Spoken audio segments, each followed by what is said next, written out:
A perspectiva alemã da Segunda Guerra Mundial. O estrondo do peso do aço transformou, num suspiro, o destino de todo um continente. Em 1939, a maquinaria de guerra mais sofisticada do seu tempo foi posta em marcha, impulsionada por uma ideologia que prometia um renascimento e terminou colhendo cinzas. Não foi apenas um movimento de tropas, foi o despertar de uma tempestade que arrastaria milhões para um abismo de ambição, disciplina e tragédia absoluta. À medida que as fronteiras se desfaziam sob o avanço da Blitzkrieg, o mundo observava com assombro como uma nação buscava redefinir a ordem global através da Wehrmacht. No entanto, para além das grandes setas nos mapas dos generais, esconde-se a história humana daqueles que habitaram o epicentro do conflito. Este documentário explora a Segunda Guerra Mundial a partir da perspectiva alemã, analisando desde o fervor inicial das vitórias relâmpago até ao desespero nas ruínas de Berlim. Compreender este capítulo é vital no nosso presente, pois ensina-nos como as sociedades mais avançadas podem ser seduzidas pelo extremismo e pela desolação. Exploraremos os testemunhos, a estratégia e a queda de um império que marcou o século XX para sempre. Se procuras uma visão profunda e rigorosa sobre os claros escuros da história bélica, convido-te a acompanhar-nos neste percurso completo. Fica até ao final para entender as lições que o passado ainda tenta sussurrar-nos e inscreve-te para não perderes as nossas próximas investigações históricas. Para aprofundar nas raízes deste relato, devemos viajar para trás no tempo, até aquele instante em que o fumo da Grande Guerra se dissipou para revelar uma paisagem de desolação que mal podíamos compreender. Vamos primeiro à Alemanha depois da Primeira Guerra Mundial, o terreno onde nasce o conflito. Após o silêncio dos canhões em 1918, o povo alemão encontrou-se a habitar uma realidade que se sentia como uma traição da própria história. O Tratado de Versalhes, assinado nos salões de cristal de França, não foi percebido nas ruas de Berlim como um acordo de paz, mas como uma sentença que procurava apagar a alma de uma nação. Ao ser obrigada a aceitar a cláusula de culpabilidade de guerra, a Alemanha não só perdeu territórios estratégicos e recursos vitais, como também foi despojada da sua dignidade aos olhos do mundo. Esta humilhação nacional agiu como um veneno silencioso que se infiltrou em cada lar, transformando o orgulho num ressentimento penetrante que procurava desesperadamente uma saída. À medida que as estações passavam, as consequências econômicas deste ditame começaram a manifestar-se com uma crueldade sem precedentes. A hiperinflação do início da década de 1920 converteu-se num monstro que devorava a realidade cotidiana. As poupanças de toda uma vida evaporavam-se em questão de horas, e o papel moeda perdeu o seu propósito original para se tornar pouco mais que papel para acender estufas ou brinquedos para as crianças. Esta erosão do valor material arrastou consigo a estabilidade mental da classe média, que se viu submersa num mar de incerteza. O desemprego massivo, que açoitava as cidades como uma praga persistente, não só esvaziou os bolsos dos trabalhadores, mas arrebatou-lhes o seu sentido de identidade e propósito, deixando milhões de homens a vaguear por ruas cinzentas com o olhar perdido e o coração cheio de uma amargura que ninguém parecia querer ouvir. A perda de identidade foi, talvez, a ferida mais profunda de todas. Uma nação que se tinha considerado o cume da cultura, da música e da ciência, via-se agora a si mesma como um pária internacional, uma experiência falhada de democracia sob a frágil República de Weimar. Neste vazio de autoridade e sentido, o tecido social começou a desfiar-se, criando um espaço onde o anseio por um passado glorioso e o ódio pelos responsáveis reais ou imaginários, da sua miséria se tornaram a única bússola disponível. As condições de vida tornaram-se tão insuportáveis que a população começou a contemplar soluções que antes teriam parecido impensáveis, preparando o terreno psicológico para que as ideias mais radicais florescessem como a única forma de salvação perante o abismo. Enquanto o descontentamento se convertia num rugido surdo no coração da sociedade, as sombras do passado começaram a alongar-se, permitindo que uma nova voz começasse a sussurrar promessas de ordem e renascimento no meio da tempestade. Neste cenário de desespero absoluto, surgiu uma figura que soube ler os batimentos da angústia popular com uma precisão quase sobrenatural. Adolf Hitler não se apresentou perante as massas como um político convencional, mas como o espelho onde uma nação humilhada podia voltar a ver-se forte e unida. Através de uma propaganda magistralmente orquestrada, o Partido Nazi transformou a política numa experiência quase religiosa, onde os símbolos, as luzes e a encenação estavam desenhados para anular o juízo crítico e despertar as emoções mais primárias. Os discursos de Hitler, carregados de uma energia elétrica e um magnetismo hipnótico, ofereciam um culpado para cada desgraça e uma solução para cada medo, conseguindo que o cidadão comum sentisse que, finalmente, alguém falava em seu nome. O controlo da mensagem foi absoluto e envolvente, utilizando cada meio disponível para saturar a consciência pública com a visão de um novo destino. Utilizou-se com grande efetividade o medo do comunismo e do caos social que emanava das lutas de rua, posicionando o nazismo como o único baluarte capaz de proteger a propriedade privada e a tradição alemã frente à suposta ameaça bolchevique. Esta narrativa de nós contra eles simplificou a complexidade dos problemas nacionais numa batalha épica entre a luz e a escuridão, onde a disciplina das camisas pardas prometia restaurar a paz nas cidades que a democracia não tinha podido garantir. Para um povo esgotado pela instabilidade parlamentar, a ideia de uma liderança forte e decidida tornou-se infinitamente mais atraente que a liberdade individual.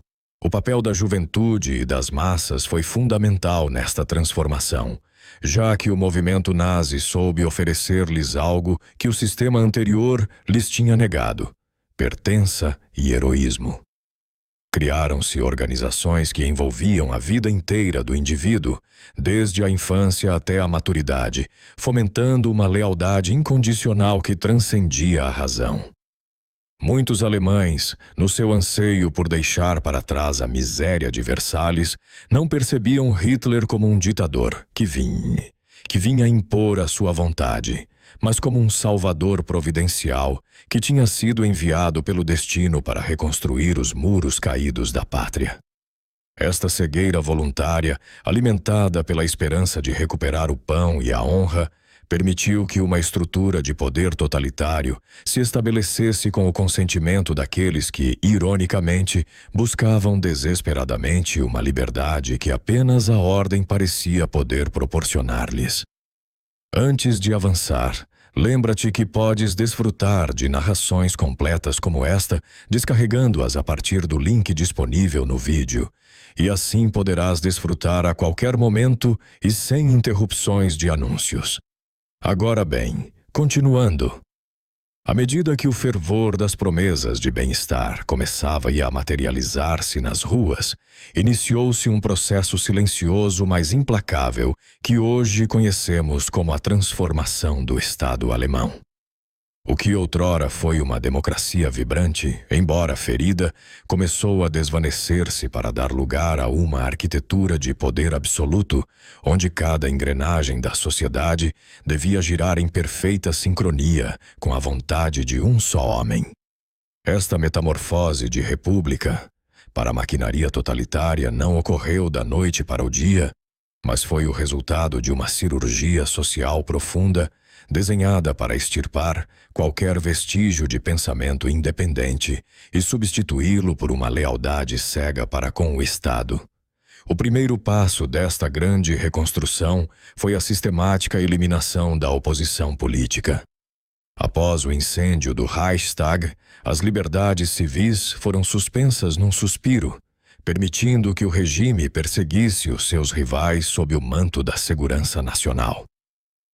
Os partidos políticos, desde os socialistas até os conservadores tradicionais, foram dissolvidos ou absorvidos pelo Partido Único, enquanto as vozes mais corajosas terminaram nas sombras dos primeiros campos de concentração.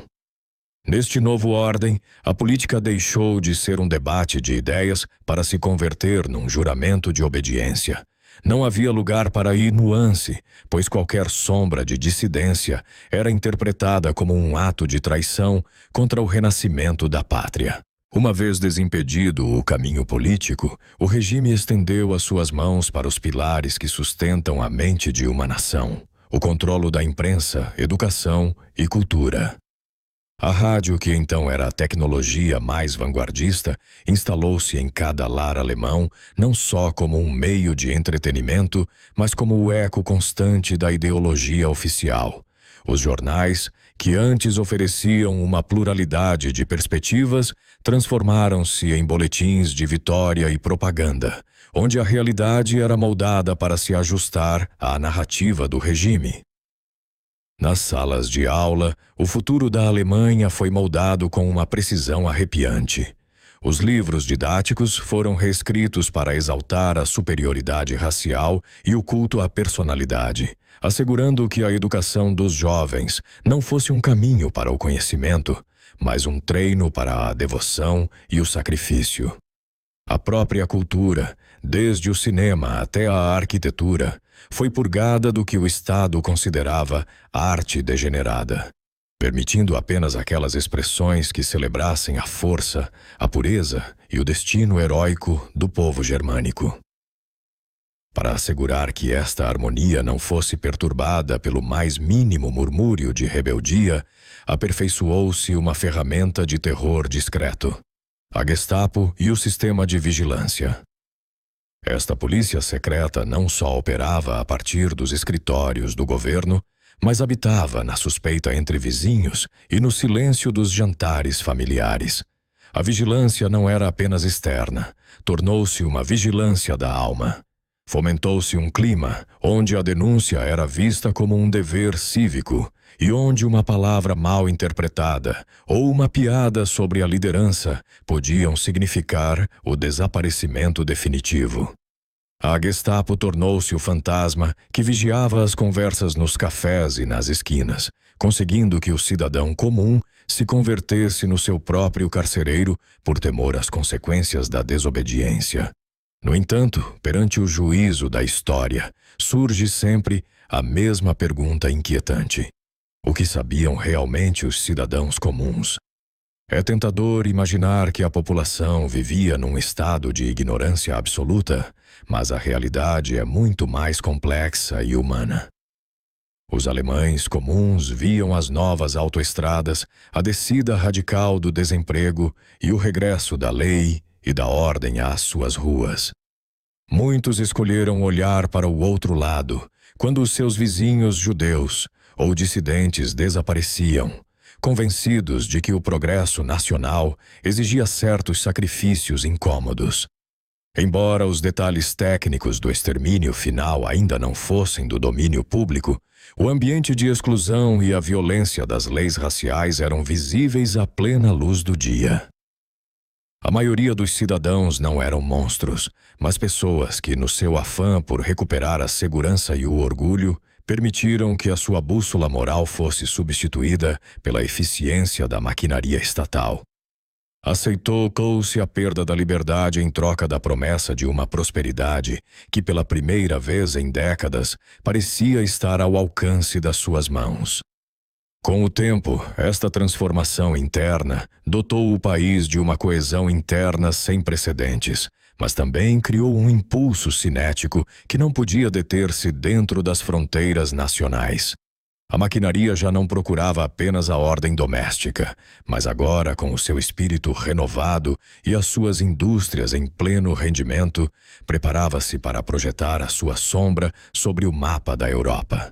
No coração da década de 1930, a Alemanha experimentou uma metamorfose que muitos cidadãos qualificaram de milagrosa, um fenômeno que hoje entendemos como a recuperação econômica através da indústria militar.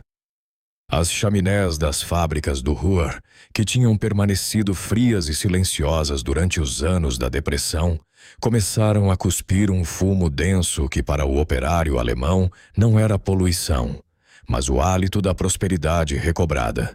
O desemprego, que antes tinha sido uma ferida aberta e purulenta, foi curado através da criação de empregos na construção de armamento, tanques e aviões. Esta bonança não era fruto de um comércio saudável, mas de uma viragem radical para uma economia de guerra em tempos de paz, onde cada marco investido estava destinado a forjar o aço que em breve cruzaria as fronteiras. Esta ressurreição material veio acompanhada de uma coreografia de poder que devolveu o orgulho nacional e os desfiles à vida pública. As praças das cidades inundavam-se de estandartes e uniformes perfeitamente alinhados, criando uma estética de invencibilidade que sarava as cicatrizes da humilhação de 1918. Para o alemão médio, ver estas exibições de força não gerava temor, mas uma sensação de pertença e segurança. Era o retorno da dignidade perdida sob o Tratado de Versalhes.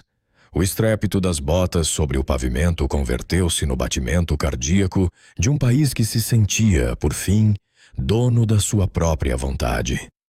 Neste cenário, a Wehrmacht surgiu como um símbolo de honra e disciplina, uma instituição que encarnava as virtudes tradicionais do soldado prussiano combinadas com a tecnologia mais vanguardista.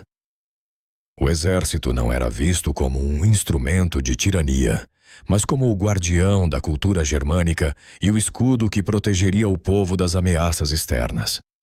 À medida que os arsenais se enchiam e os mapas táticos se desdobravam, instalou-se no ambiente uma sensação de destino manifesto. O povo percebia a guerra como inevitável, não necessariamente porque a desejassem com sede de sangue, mas porque a propaganda os tinha convencido de que a Alemanha estava cercada por inimigos que não permitiriam o seu crescimento.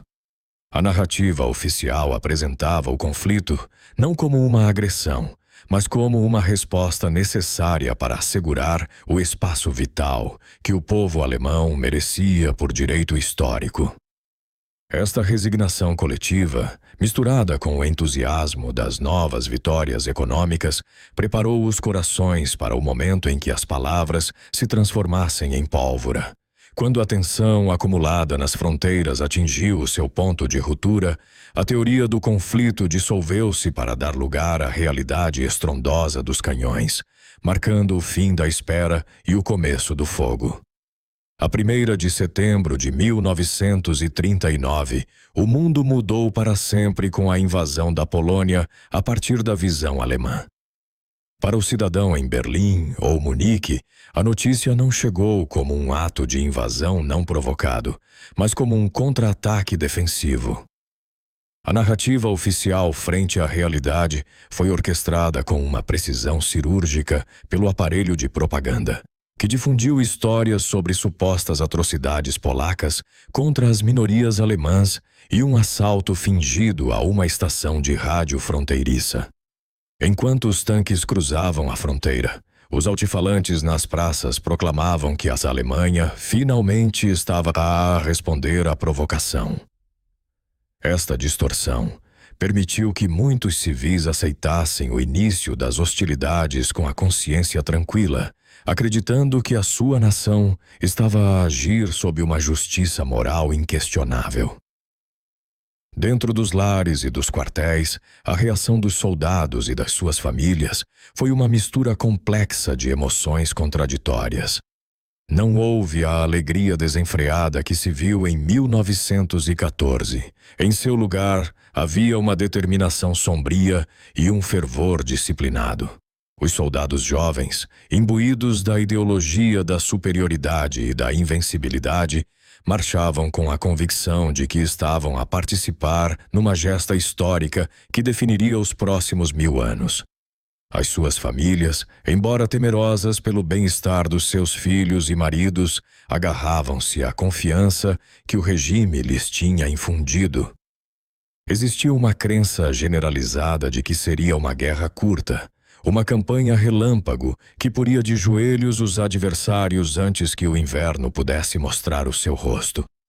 A rapidez da vitória na Polônia, que caiu em apenas algumas semanas, pareceu confirmar esta ilusão, alimentando a ideia de que o novo exército alemão era uma força imparável frente à qual o velho mundo não tinha defesa alguma. A euforia destes primeiros sucessos militares ocultava, no entanto, a magnitude do abismo que se estava a abrir sob os seus pés. Enquanto os comboios regressavam carregados de espólios e notícias de glória, poucos suspeitavam que o que tinha começado como uma campanha fronteiriça, em breve se converteria numa conflagração global que devoraria não só os seus inimigos, mas a própria nação, que hoje celebrava as suas primeiras vitórias. À medida que o eco da campanha polaca ainda ressoava nas chancelarias europeias, o exército alemão preparava-se para assombrar o mundo com uma exibição de velocidade e potência. Na primavera de 1940, a nação encontrava-se submersa num estado de embriaguez coletiva, observando como as fronteiras que tinham resistido durante anos na Grande Guerra se desmoronavam agora em questão de dias. Não era apenas uma série de triunfos militares. Era a sensação de que as leis do tempo e do espaço tinham sido reescritas pela vontade germânica, criando uma miragem de omnipotência que alteraria para sempre o curso do conflito. A execução da Blitzkrieg na Europa Ocidental representou o zênite de uma nova forma de entender a violência organizada. Ao contrário das táticas estáticas do passado, a guerra relâmpago funcionava como um organismo vivo, onde a comunicação por rádio, a aviação de mergulho e as divisões blindadas agiam numa sincronia quase perfeita. Em maio de 1940, o mundo contemplou com incredulidade como a maquinaria alemã atravessava as florestas das Ardenas, um terreno considerado impenetrável pelos estrategas franceses. Esta manobra de flanqueamento não só rompeu as linhas inimigas, mas fraturou a moral dos aliados, que se viram presos num turbilhão de movimentos que não podiam prever nem conter. A queda da França, Países Baixos e Bélgica ocorreu com uma rapidez que desafiava toda a lógica prévia. Em apenas 6 semanas, o exército francês, considerado por muitos como o mais poderoso da Europa, desintegrou-se, e a imagem dos soldados alemães a desfilar sob o Arco do Triunfo em Paris tornou-se a prova definitiva de que uma nova ordem tinha chegado. Para o cidadão alemão, que ouvia os boletins especiais pela rádio, interrompidos por fanfarras de trombetas, estas notícias eram uma reivindicação histórica. Os Países Baixos e a Bélgica, apesar da sua neutralidade, foram varridos pelo avanço incontenível, deixando a Grã-Bretanha isolada na sua ilha. O sentimento nas ruas da Alemanha era de uma gratidão quase mística para com a sua liderança. Parecia que o estigma de 1918 tinha sido apagado de uma só vez e que o sacrifício da geração anterior finalmente encontrava o seu sentido neste triunfo relâmpago. Este sucesso sem precedentes alimentou um profundo sentimento de superioridade militar que penetrou fundo tanto no alto comando como no soldado de infantaria. Começou-se a cultivar a ideia de que o soldado alemão possuía uma qualidade intrínseca, uma mistura de audácia técnica e vigor espiritual, que o fazia invulnerável perante qualquer adversário. Esta convicção não se limitava à propaganda. Os mesmos generais começaram a acreditar que os seus métodos eram infalíveis e que nenhuma força na terra poderia resistir ao empurrão dos seus panzers. No entanto, foi precisamente este clima de infalibilidade que começou a semear as sementes do desastre, pois estas vitórias nublaram o juízo estratégico de maneira irreversível. Ao ter vencido a França com tanta facilidade, o comando alemão chegou à conclusão errônea de que os futuros conflitos seguiriam o mesmo padrão de colapso rápido. Esta confiança excessiva levou a um planeamento negligente para as campanhas vindouras, especialmente no que respeita à imensidão da União Soviética. Assumiu-se que, se o coração da Europa tinha caído em semanas, qualquer outro oponente se desmoronaria após o primeiro golpe contundente. A logística, a produção industrial a longo prazo e a crua realidade de um inverno prolongado foram sacrificadas no altar da glória imediata. O sucesso no Oeste não foi apenas uma vitória militar. Foi a venda dourada que impediu a Alemanha de ver que se estava a adentrar num túnel cuja saída estava bloqueada pela imensidão de um mundo que começava a unir-se contra ela. Com o continente aos seus pés e a bandeira da suástica a ondear desde os Pirineus até ao Canal da Mancha, o regime sentiu que o destino lhe pertencia por completo.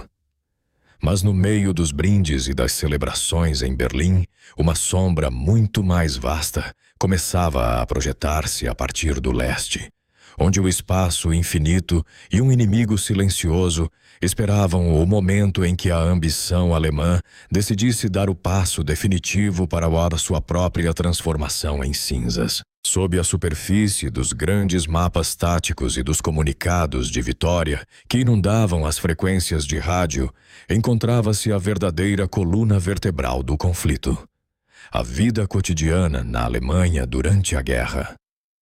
Durante os primeiros anos, o regime esforçou-se por manter uma aparência de calma e prosperidade, tentando proteger a população civil das privações que tinham definido a derrota em 1918. No entanto, esta realidade movia-se constantemente entre a normalidade e o controlo, uma dança precária onde o cidadão médio tentava comprar o pão e criar os seus filhos enquanto o Estado vigiava cada um dos seus gestos.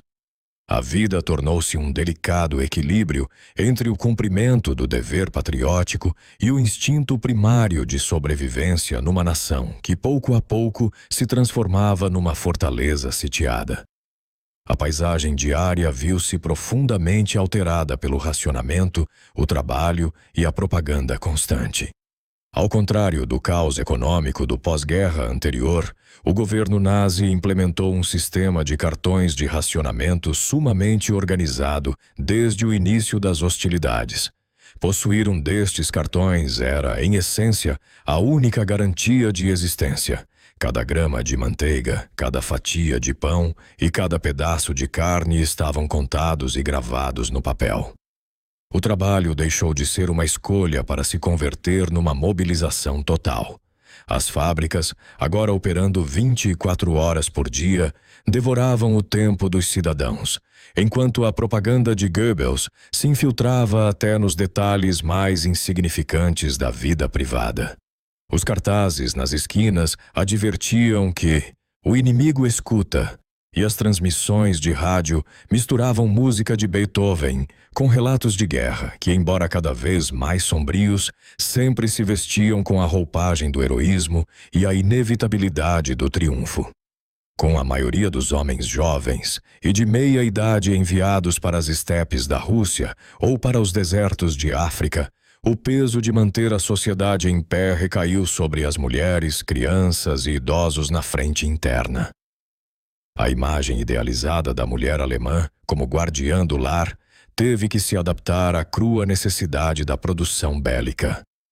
As mães que antes eram incentivadas a dedicar-se exclusivamente à criação, viram-se agora frente às máquinas das fábricas de munições, manuseando o aço com a mesma determinação com que antes geriam os seus lares. As crianças, por sua vez, cresceram numa atmosfera saturada de militarismo. A juventude hitleriana não era já apenas um clube de atividades, mas um treino para uma maturidade que chegaria de forma prematura nas trincheiras. Os idosos, que recordavam o horror da Grande Guerra, observavam com uma mistura de orgulho e temor como seus netos recolhiam metais e roupa de lã para os soldados na frente, convertendo cada pequeno gesto num ato de resistência civil. No entanto, o véu de segurança que o regime prometia rasgou-se definitivamente com a chegada dos bombardeios aliados e os refúgios antiaéreos. A guerra, que durante muito tempo foi algo que ocorria em terras distantes, desceu do céu com uma violência estrondosa. As sirenes antiaéreas tornaram-se a banda sonora das noites alemãs, um lamento mecânico que obrigava famílias inteiras a correr para os caves e os bunkers de betão. Na escuridão destes refúgios, o cheiro à umidade e o medo misturavam-se enquanto as paredes tremiam pelas explosões exteriores. As cidades, antes orgulhosas da sua arquitetura histórica, começaram a transformar-se em esqueletos de cinza e escombros. O cidadão comum já não só lia sobre a guerra. Respirava-a no pó das suas próprias casas destruídas e via-a no resplendor dos incêndios que iluminavam o horizonte noite após noite. Foi nestes momentos de penumbra que a guerra começou a sentir-se em casa de uma maneira que nenhuma propaganda podia ocultar. A vitória final, que prometiam os altifalantes, começava a soar oca frente à realidade das mesas vazias e dos telegramas de óbito que chegavam com uma frequência aterradora. O sentimento de invencibilidade de 1940 dissolveu-se numa fadiga crônica e numa desilusão silenciosa. Os alemães começaram a perceber que o preço da ambição dos seus líderes não se pagaria apenas nas fronteiras, mas na segurança dos seus próprios quartos e no futuro dos seus filhos.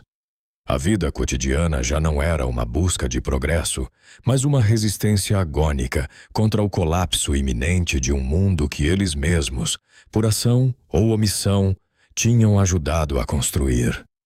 O silêncio que se seguia a cada bombardeio não era apenas a ausência de ruído, mas o presságio de um fim que se aproximava de todos os pontos cardeais, deixando a população civil numa espera angustiante pelo que o destino, já sem máscaras, lhes tinha preparado.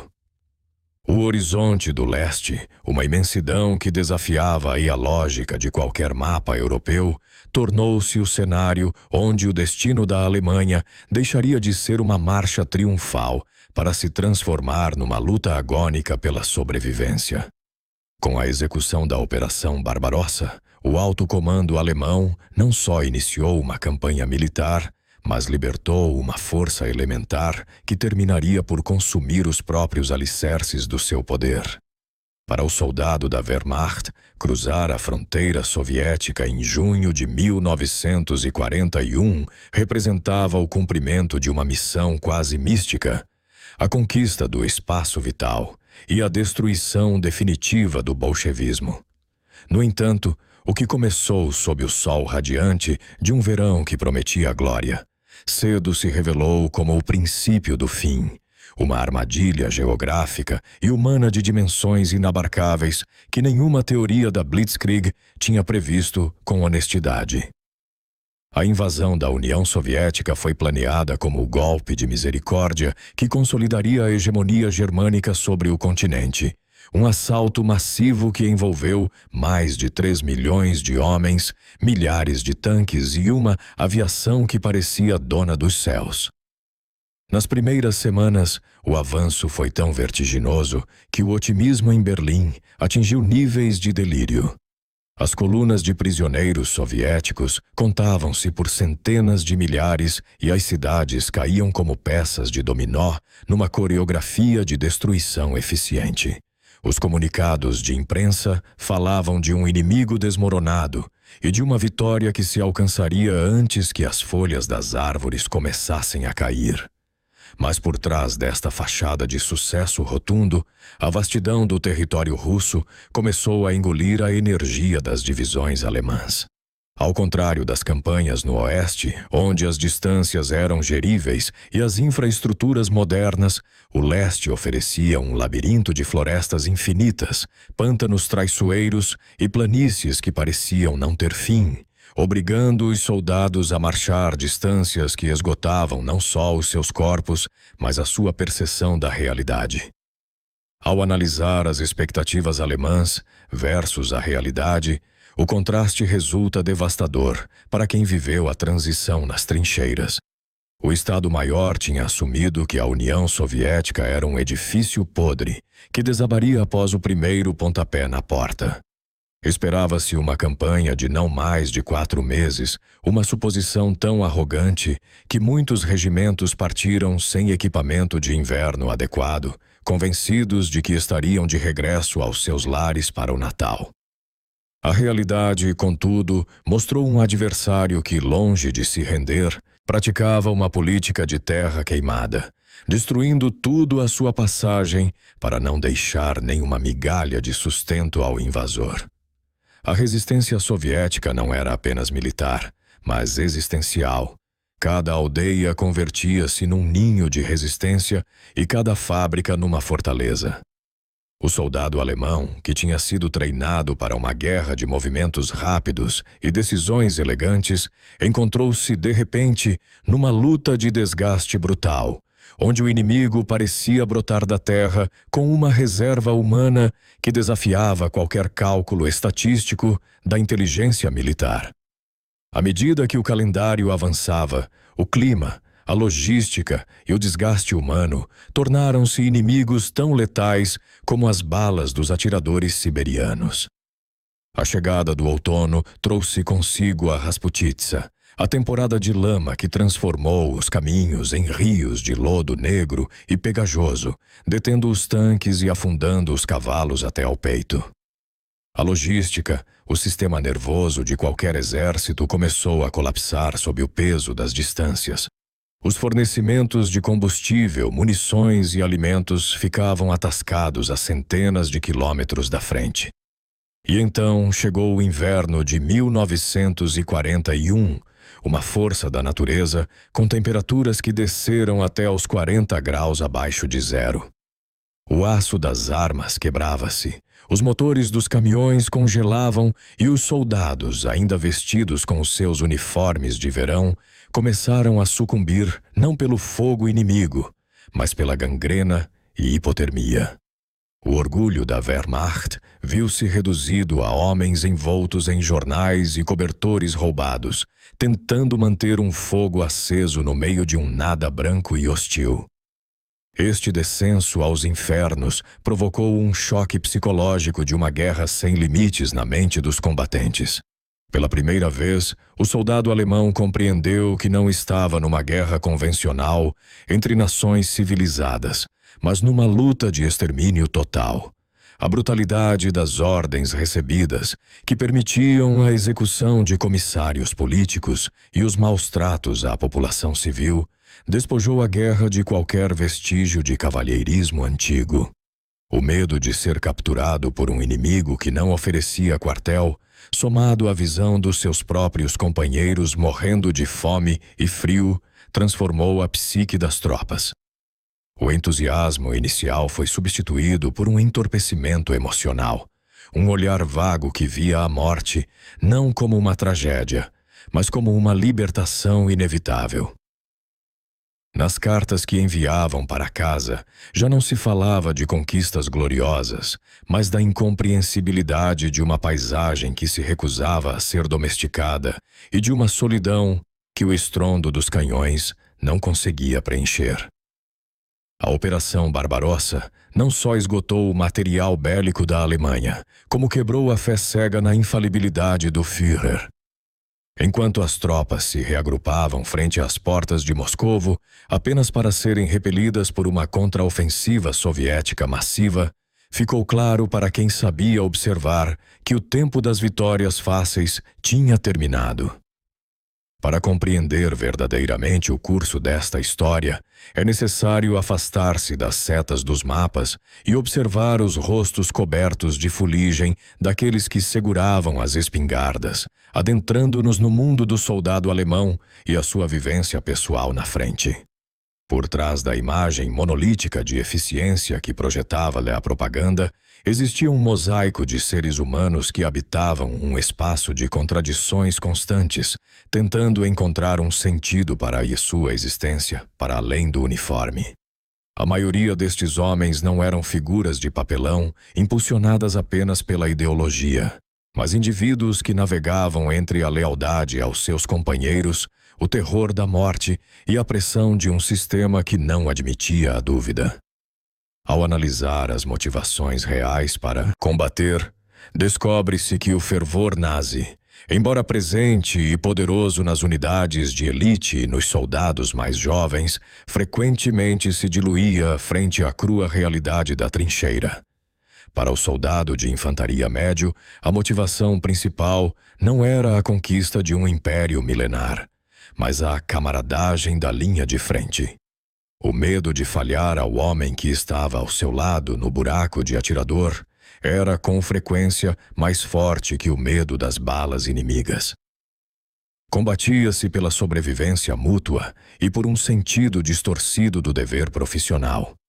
A isto somava-se um patriotismo defensivo alimentado pelo Estado. Muitos foram convencidos de que estavam a lutar nas estepes russas para evitar que as hordas bolcheviques chegassem às portas das suas próprias casas, na Saxônia ou Baviera. A alma destes combatentes ficou plasmada nas suas cartas, diários e testemunhos, que hoje servem como janelas para a sua angústia. No correio militar, o tom das missivas evoluiu de uma confiança arrogante em 1940 para um desespero silencioso por volta de 1943. Nos seus escritos, os soldados raramente mencionavam os grandes objetivos estratégicos do Führer. Em seu lugar, falavam da fome persistente, do frio que lhes roubava o sono e do desejo penetrante de voltar a ver as suas famílias. Estes documentos revelam uma luta constante para manter a humanidade num ambiente que procurava desumanizá-los, onde a lembrança de uma esposa ou o aroma de um café se convertiam nos únicos ancoradouros com um mundo que se sentia cada vez mais irreal e distante. Esta luta interna gerava um profundo conflito entre dever, medo e propaganda. O soldado alemão vivia num paradoxo. Exigia-se-lhe uma disciplina de ferro e uma fé cega na vitória final, enquanto os seus olhos viam a retirada constante e a superioridade material dos aliados. A propaganda tentava preencher o vazio das derrotas com mitos de heroísmo sacrificial, mas o medo do castigo por derrotismo mantinha muitos nos seus postos mais do que a convicção política. Criou-se uma cultura de obediência, onde o cumprimento das ordens se transformou num refúgio psicológico. Se alguém simplesmente seguia as regras, não tinha que enfrentar a responsabilidade moral das atrocidades que ocorriam ao seu redor ou da inutilidade do seu próprio sacrifício. Finalmente, existiam diferenças marcadas entre oficiais e soldados rasos que ditavam a experiência do combate. Enquanto os oficiais, especialmente os de carreira, muitas vezes se agarravam a um código de honra prussiano e a uma visão tática do conflito, os soldados rasos sofriam a guerra de maneira muito mais física e direta. Ao adentrarmos nas entranhas deste conflito, encontramo-nos inevitavelmente com um abismo de desolação que desafia qualquer tentativa de compreensão lógica, os crimes de guerra e o Holocausto. Este capítulo representa, sem dúvida, a parte mais escura da história alemã, um momento em que a civilização pareceu retroceder perante uma barbárie tecnificada e burocrática. Não se tratou de uma explosão de violência espontânea ou do caos próprio da batalha, mas de um processo gélido e meticuloso que transformou a estrutura de uma nação moderna numa maquinaria de extermínio. Para entender como se chegou a este ponto, devemos analisar não só os atos de crueldade em si mesmos, mas a arquitetura de ódio que os tornou possíveis e o silêncio que os envolveu. No centro desta tragédia, devemos perguntar-nos que papel desempenhou o Estado alemão como motor da aniquilação. Ao contrário de outros genocídios na história, o Holocausto foi uma empresa industrializada, uma extensão da eficiência administrativa levada ao seu extremo mais perverso. Cada ministério, desde os caminhos de ferro nacionais até os escritórios de finanças, tornou-se um cúmplice necessário. O Estado não só autorizou os crimes, organizou-os através de conferências, orçamentos e logística de transporte. A desumanização das vítimas começou com leis e decretos que, de maneira gradual, despojaram cidadãos dos seus direitos, dos seus bens e, finalmente, do seu direito a existir.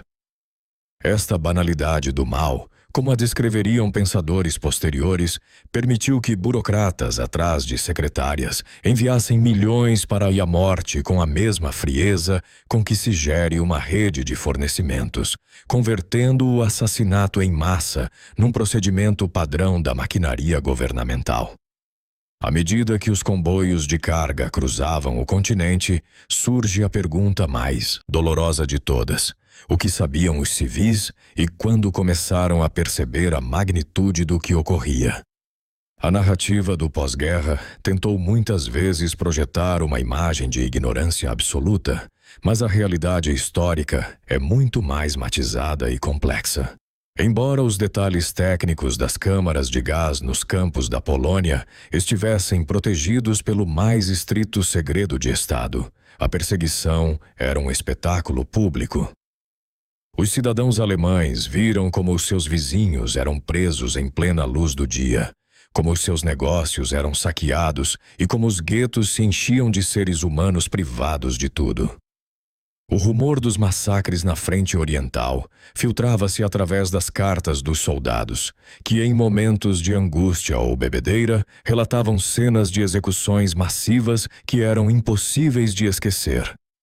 A desaparição de milhões de pessoas não foi um acontecimento invisível. Foi um vazio crescente que se instalou no coração da sociedade, um segredo de polichinelo que muitos preferiram não nomear por medo de que a verdade fosse demasiado pesada para ser suportada. Este fenômeno deu lugar a uma atmosfera dominada pelo silêncio, a negação e o medo. Numa sociedade onde a denúncia se tinha convertido numa virtude cívica e a Gestapo vigiava cada canto, fazer perguntas incômodas era uma sentença de morte.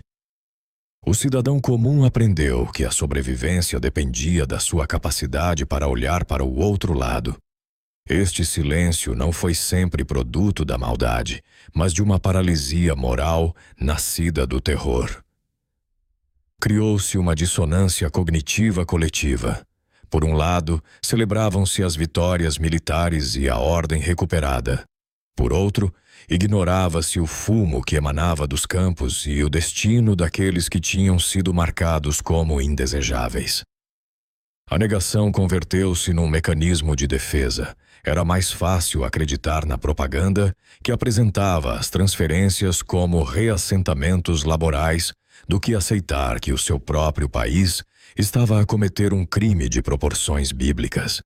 Com o peso destas verdades esmagando qualquer pretensão de glória, a guerra entrou na sua fase final, onde a destruição que a Alemanha tinha semeado no estrangeiro regressaria às suas próprias cidades com uma fúria purificadora e devastadora.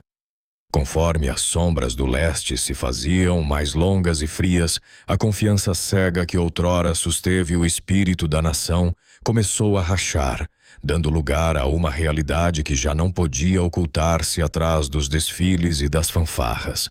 O inverno de 1943 marcou uma ferida que nunca chegaria a cicatrizar na psique coletiva alemã. O desastre de Stalingrado e o colapso do mito de invencibilidade agiram como um terremoto que sacudiu os alicerces de cada lar desde os Alpes até ao Báltico. Pela primeira vez em anos, o anúncio pela rádio não foi uma marcha de vitória, mas um sombrio rufar de tambores que confirmava a rendição do Sexto Exército. A queda de uma força militar que se acreditava imbatível não foi apenas uma perda tática. Foi o momento em que o cidadão comum compreendeu que a guerra não era um caminho para a glória, mas uma descida para um abismo sem fundo. A invencibilidade, essa auréola dourada que rodeava o regime, desvaneceu-se entre a neve ensanguentada do Volga, deixando no seu lugar uma dúvida corrosiva que nenhuma palavra de Berlim conseguia acalmar. Cedo, a nação inteira se viu submersa numa asfixiante escassez de recursos e homens. As conscrições já não chamavam apenas jovens na plenitude do seu vigor, mas começaram a reclamar pais de família e adolescentes que mal sabiam segurar uma espingarda. A economia, que outrora prometeu abundância, transformou-se numa dieta de privações extremas. O aço tornou-se mais valioso que o ouro e a falta de combustível imobilizou não só os tanques, mas a esperança de recuperação.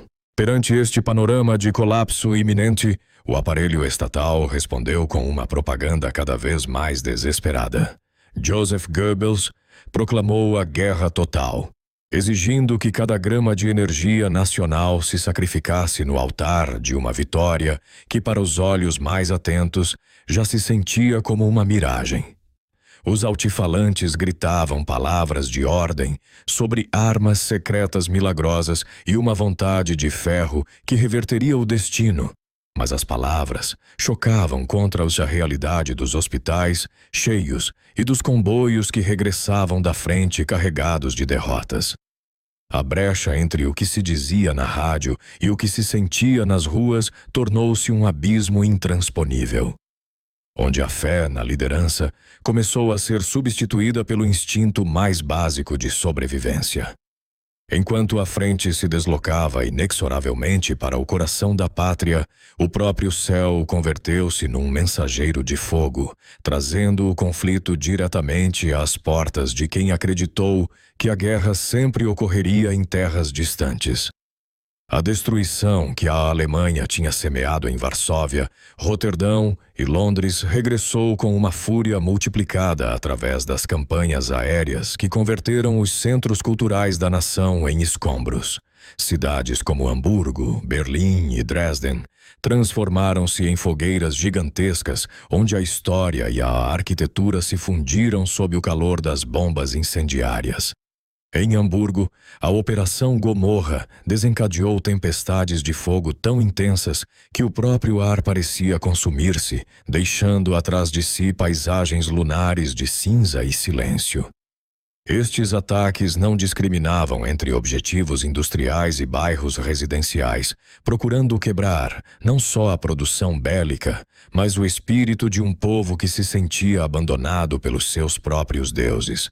O custo em vítimas civis foi incalculável e profundamente traumático. A morte já não era algo que acontecia aos soldados na frente oriental. Agora espreitava na sala de casa ou na cave do edifício de apartamentos. Nos momentos de maior escuridão, quando a maquinaria do Estado parecia ter devorado a vontade de toda uma nação, surgiram pequenas chamas de dissidência que se recusaram a ser extintas. A resistência interna alemã representa uma das facetas mais complexas e trágicas do conflito. Não foi um movimento de massas coordenado, mas uma constelação de vozes isoladas, os que disseram não quando o silêncio era a opção mais segura. Estes homens e mulheres, provenientes de todos os estratos da sociedade, enfrentaram a tarefa titânica de tentar deter um Leviatã a partir das suas próprias entranhas, sabendo que a sua luta, na maioria dos casos, terminaria no cadafalso ou perante um pelotão de fuzilamento. Nos corredores das universidades, jovens como os irmãos Scholl e o seu grupo Rosa Branca distribuíram panfletos que apelavam à moral cristã e à liberdade individual, denunciando os crimes na frente oriental com uma clareza que gelava o sangue. Simultaneamente, nos círculos religiosos, pastores como Dietrich Bonhoeffer opuseram-se à nazificação da Igreja. No entanto, o desafio mais direto e perigoso proveio de onde o regime se sentia mais seguro: o próprio exército. O atentado de 20 de julho de 1944, liderado pelo coronel Klaus von Stauffenberg, foi o ponto culminante de anos de conspiração silenciosa. A Operação Valquíria não foi apenas uma tentativa de assassinato, mas um plano para tomar o controle do Estado e procurar uma paz negociada. A explosão da bomba na Toca do Lobo, na Prússia Oriental, esteve a ponto de mudar o curso da história, mas o acaso permitiu que o ditador sobrevivesse. A resposta foi uma purga sangrenta que eliminou a elite militar pensante. O risco de se opor ao regime era absoluto. A dissidência não se punia apenas com a prisão, mas com a tortura e a execução. O conceito de responsabilidade familiar significava que se uma pessoa resistisse, toda a sua família podia ser enviada para campos de concentração. Com o colapso final do Terceiro Reich, o mundo foi testemunha de uma derrota total, uma conclusão absoluta que não deixou o recanto do território germânico sem as cicatrizes do fogo e do ferro. A nação, que outrora sonhou com uma hegemonia de 1000 anos, encontrou-se presa num torno que se fechava com uma força implacável, transformando o mapa da Europa num cenário de ruínas onde a sobrevivência era o único objetivo restante. De forma que o calendário marcava os primeiros meses de 1945, o avanço aliado desde o oeste e o leste tornou-se uma maré incontenível que devorava as últimas defesas da Wehrmacht. No epicentro deste desastre encontrava-se uma Berlim em ruínas, uma metrópole que passou de ser a joia do regime a um cemitério de tijolos e pó. A batalha pela cidade foi uma das mais sangrentas da história. Uma luta rua por rua, cave por cave, onde a distinção entre próprias mãos para tentar levantar uma aparência de lar. No meio deste caos material, iniciou-se o processo de prestação de contas através dos julgamentos de Nuremberg. Pela primeira vez na história moderna, os líderes sobreviventes do regime foram levados perante um tribunal internacional para responder por crimes que desafiavam a linguagem jurídica tradicional. Para o cidadão alemão médio, estes julgamentos foram o espelho onde se viram obrigados a olhar a verdadeira cara do sistema a que tinham servido. As gravações dos processos, difundidas por rádio e imprensa, agiram como um bisturi que abriu as feridas da consciência nacional, despojando o nacional-socialismo de qualquer vestígio de mística heróica e revelando-o como uma empresa criminosa de proporções industriais. Este processo de justiça internacional facilitou o choque com a realidade do Holocausto, uma verdade que muitos alemães tinham tentado ignorar ou minimizar durante os anos do conflito. Ver as imagens dos sobreviventes e a escala do extermínio provocou uma fratura emocional irreversível. A negação já não era uma opção. O eco das botas sobre o pavimento e o rugido dos motores finalmente desvaneceram-se, deixando atrás de si um silêncio que pesa tanto como a história mesma.